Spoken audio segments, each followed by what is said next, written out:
Welcome to N22 News, your trusted source for global updates and breaking headlines. You're watching N22 News, where every minute counts and every headline matters. A woman has been taken into custody after allegedly failing to stop and assist a man critically injured in a hit-and-run.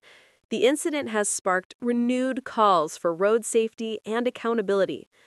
Police say the suspect, a 40-year-old woman from the inner suburbs, was behind the wheel of a white SUV when she struck a cyclist standing beside his bike late last month. Instead of stopping to render assistance, investigators allege she fled the scene, leaving the 40-year-old victim with life-threatening injuries.